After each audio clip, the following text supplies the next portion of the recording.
Hey everyone, welcome back to the channel. Michigan here with another tank review for you. And in this episode of the tank you didn't know you needed, we're going over the T-127, a Soviet Tier 3 light tank, which should really be classified as more of a heavy, and you'll see why in the following two replays. Now, for this first replay, I'm going to just let you watch while I talk about some of the fantastic stats that the T-127 has. Starting off with the gun, base, it has 1,286 DPM, putting it sort of in the middle upper echelon of Tier 3 vehicles. Not as great as the FCM-36 PAC-40, but a lot better than some other vehicles at its tier. With 47 average damage per hit, you'll get a decent amount. It's not 75 like some TDs, but it's not an autocannon either, so you're going to be hitting for a little more than 10 or 11 per shot. Now, the standard rounds have 51 pen, which are decent. They're not fantastic, but it'll get the job done most of the time. If the AP rounds don't work, well, you have some very nice APCR rounds with 84 millimeters of penetration. Now, this isn't a huge step up.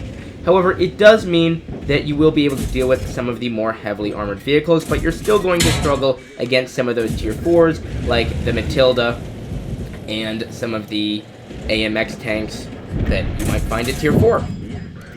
Now, it has terrible dispersion, 0.42. This thing is not a sniper. It doesn't want to snipe. Nothing about it screams sniping. So you're pretty much up close, medium to short range, and start unloading. And what's great, as you can see, is the rate of fire is very nice. Base, it has a reload of 2.2 seconds. I have gotten mine down to 2.1 seconds. So obviously that's going to increase that DPM that we spoke about earlier. Mobility's okay. It goes 38 kilometers forward without a turbo, and 15 backward, and it has 21 power to weight ratio. So while it's not super fast like a T2 light or the T7 car or any of those American light tanks, it's still going to get up to speed fairly quickly. And that's very nice when we talk about the armor. It has 40 at the front of the hull, 30 on the sides, and 30 on the rear, and that's the same for the turret. And if we take a look here, you can see that that armor is sloped quite nicely, about 30 to 45 degrees. And that means that when you're angling this tank, you can get about 60 millimeters of armor on the front, which is comparable to some Tier 5 heavies, and even some Tier 6 mediums, and some of the lightly armored heavies. And that means you're going to block quite a bit. You're not going to block a whole lot, and any premium rounds at this tier are probably going to go right through you, but it is nice to have a little bit of armor there with the speed. Now, for all of this fantastic, or all of these fantastic stats, it only costs 850 gold. And that's something that, if you're in class at least, or you're in a clan that does war games, you know, you earn about 1,000 gold per Saturday, so this is a great way to spend it, in my opinion. Now, you do get 2 equipment spots on a Tier 3 vehicle, and I've opted for vents as well as a turbo to increase that speed. And for my consumables, I run a repair kit and a first aid kit. I don't believe in running food on this vehicle, because if your crew members do get knocked out, it is going to hurt you quite a bit, and food isn't going to do that much more for you. Some people like to run binocs on their Tier 3s. However, I don't believe this tank really needs the spot for itself, as it should be close up and personal with enemy vehicles.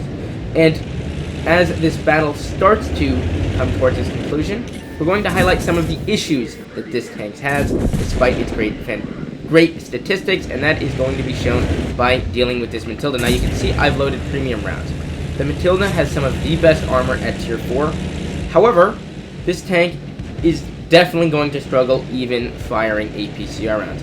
It's not impossible, and the Matilda actually is going to have a couple of issues with me, which is quite nice.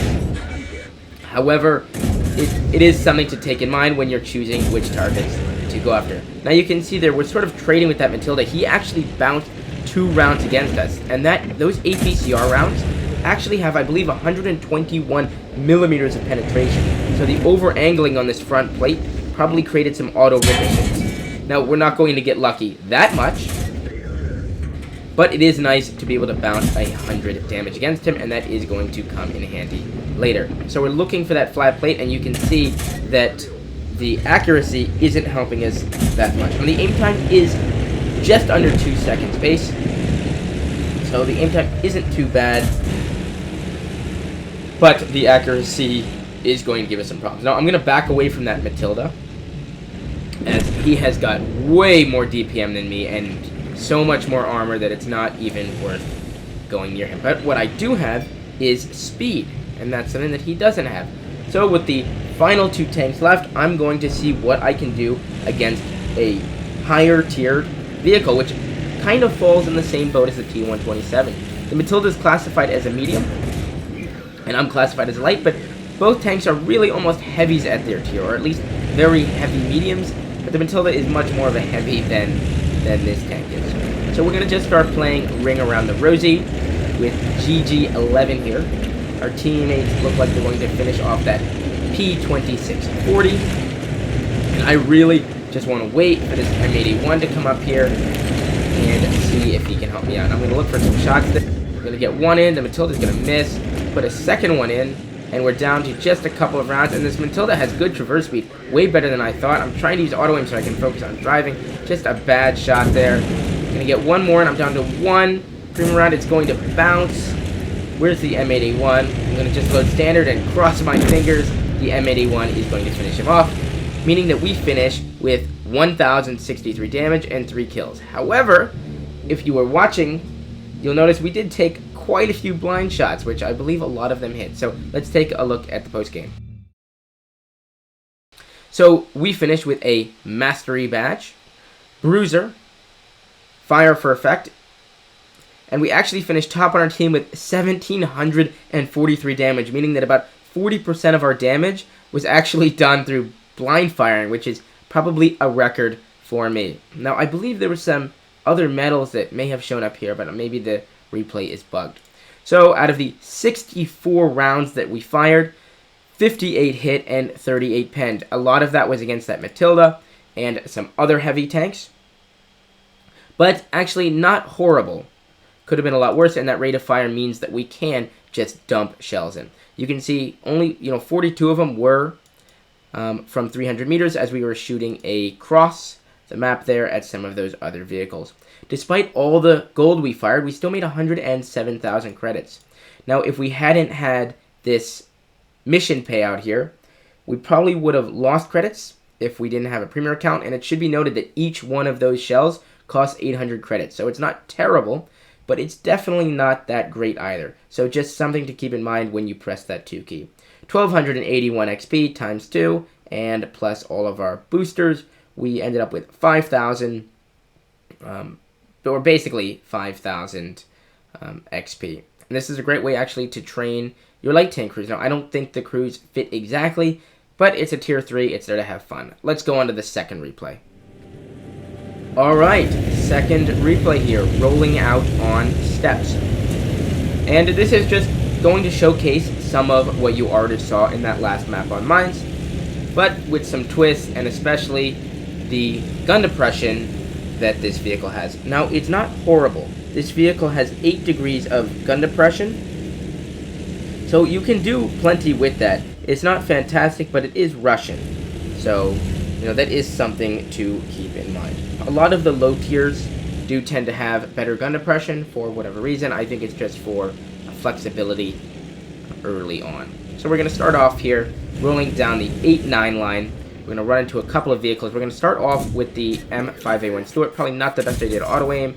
That shell goes low, and we're going to be out of luck there. Now I'm looking for this BT5 here, who seems very content with sitting on top of this ridgeline, and we're going to take full advantage of that. Just dumping a whole bunch of shells in there. We're trading with the Valentine, looking for one, and the Valentine is going to finish him off. The T-116 has just kind of blown in there by himself, and he's going to get finished off by the M5A1. We're going to get 2 into that Stuart, and then we're going to try and put our armor to use here. Looks like some of these tanks on the low side, that Panzer IIIe and BT7, are getting a couple of shots in, but as these vehicles start to go behind cover, they're not going to be able to get their shots. Bit of a dicey move there, popping on top, especially with that Valentine AT hanging out there, but we're going to get some credit for spotting that vehicle, actually. It won't be our last spotting of the game. Looking for him, we're going to get a little bit of a shot, but it's not going to really be worth it. There goes the Panther 3E. He's just really going for it, taking a page out of the T-116 book, and we're just going to go for the 10 TP, as that's an easier target. Now the same fundamentals apply. We're going to shoot this 10 TP's drive wheel, do the lockdown, finish him off. I'm wondering where that Stewart went. I lost him for a second, and there he is. I'm trying very hard not to use auto aim, but I may swap to it here. Yep, there we go. And then we'll use third person aiming for the final one, finishing off the last hit point of the Stewart. Now so far we have not had to press that 2 key, and you can see that against medium and lightly armored vehicles, the 51 penetration of the AP rounds is more than enough. And that gives us our second kill of the game and 713 damage. Now, there's the Zahario. Somebody took a punt at me to fire a very unaimed shot at that Zahario.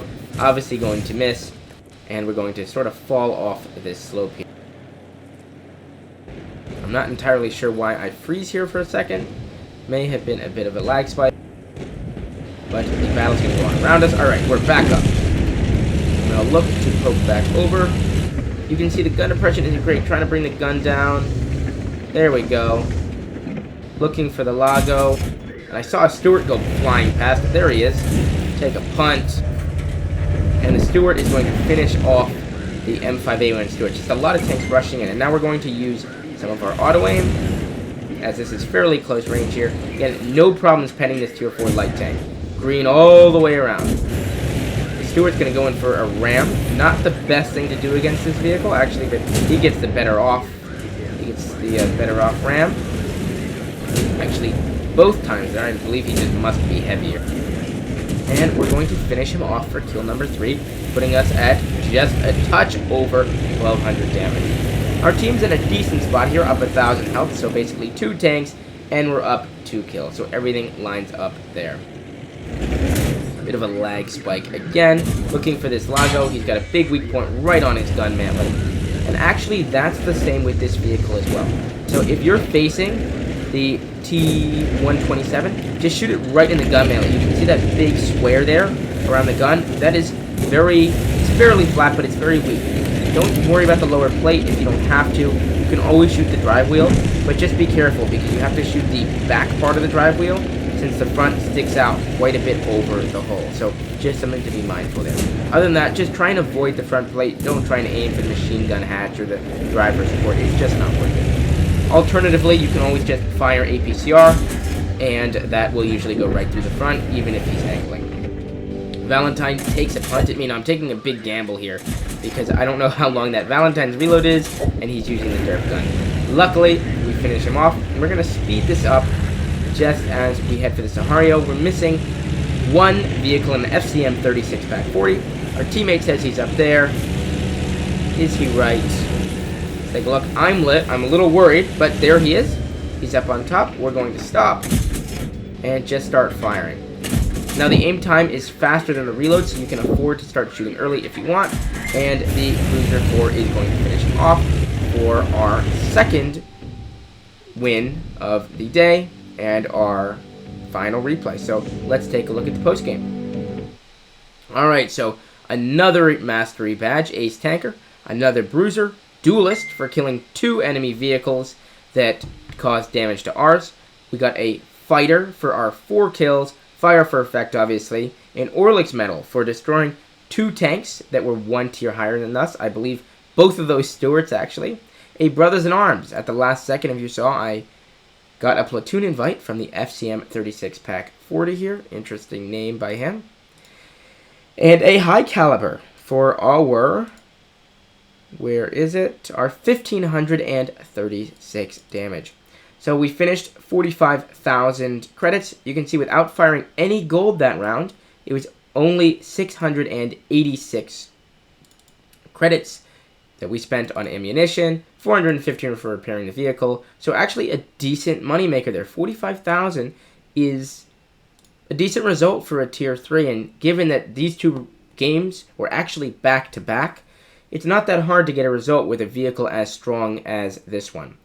1,482 base XP, and actually after all of our payouts and everything, almost 20k. Nice for the crew trainer there. It's equivalent to a crew book, actually. A little one, but a crew book nonetheless. So I hope you enjoyed it. If you pick up this vehicle and you get some results, feel free to send them in to me.